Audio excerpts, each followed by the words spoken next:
چیرې یو خبره پکې دا ده چې د ملګری ماته کوم خبره وکړله چې یاره د کله نه د طالبان حکومت راغلی دی نو موږ افغانیان در په در خورې په سر موږ خرز ونه لیدله. یو دا خبره. دویمه دا خبره چې تاسو ته سوال او منت کوم چیرې مزه په دې ایلیګل طریقو باندې یا لږ په ځان باندې رحم وکړئ.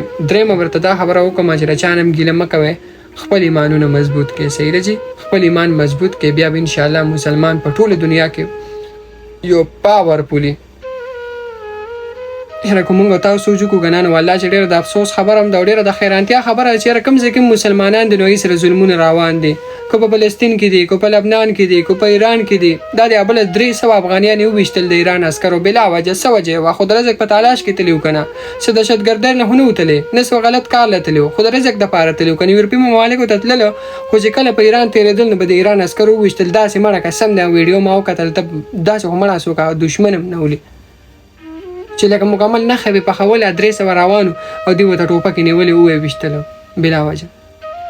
دا ولې یار موږ مسلمانانو په الله مې قسم وي دا چا به دا په خپله وي ګیله مه کوه. دا بله زموږ ایمانونه کمزوري شوي دي، والله ایمانونه مو کمزوري دي. کنې زه وایم چې مسلمان یو پاورفول انسان دی، یو پاورفول مذهب دی چې په ټوله دنیا راج کوي. خو نه چې کوم ځای کې مسلمان دی نو په بد ورځ دی او موږ روز تر ورځه بدې ته روان یو، ښې ته نه یو روان. دا زموږ د وجې نه. اول خو زما ایمان کې کمی دی چې ایمانونه زموږ مضبوط وي که نه نو زه وایم چې بیا به کافر کې دا جرأت نه و چې موږ ته به برکت وي. او بله به ته یو دا خبره وکړم د افغانیانو په باره کې. ګوره په ما کې دا یو ښکلی عادت دی، زه اورم د هر چا او په هغې باندې بیا ریسرچ کوم چې یاره ده را خبره وکړله ده په کومه بیس باندې دا خبره وکړله راشه د دې په شا باندې څه دي. بېګا مې یو افغاني رور سره خبرې ترې کولې، هغه ما ته وویله چې ایاز به یې ګوره 300 افغانیان مړه شوي دي، څه 3 چرګان نه دي مړه شوي. زموږ ریاست زموږ حکومت والي چې کوم دي طالبان هغې اواز نه اوچتوي، د دې خلاف اواز نه اوچتوي. وایي دا څه وجه کیدی شي؟ وایي موږ خو واړه یو زران یو، که موږ واړه افغانیان یو یا که تاسو پاکستانیان یې نو موږ خو به کو ډېره چیغې وهو نو دا چیغې خو ځای نه نیسي. زموږ وایي چې کوم اعلی چارواکو والدین وي هغې اواز نه اوچتوي نو ما یې څه وجه کیدی شي؟ وایي ځکه راته سمه خبره وکړم. وایي کله نه چې اشرف غني بابا تللی دی او د طالبان حکومت راغلی دی نو افغانیان در په در خاورې په سر دي. دا د هغه د خولې خبره ده چې موږ خر ورځ ونه لیدله د هغې نه بعد چې کله د طالبان حکومت راغلی دی.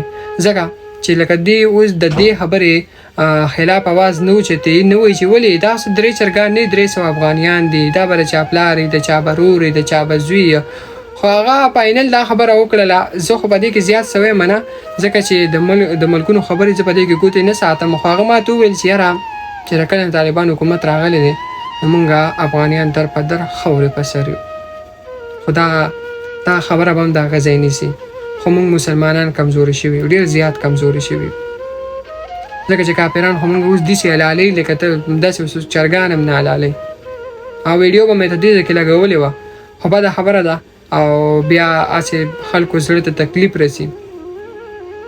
زموږ ټولو ته درخواست سوال درته کوم، منت درته کوو د الله د رضا دپاره یار مسلمانان یو، پښتانه یو، اوږې یو، د لوږې نه روان یو هلته نو خو یو لار وباسئ که نه یار چې لږ په اسانتیا سره دا خلک ځي او که نه ځي نو مهرباني وکړئ تا ته هم درخواست کوم چې په داسې طریقو باندې مه ځئ که نه.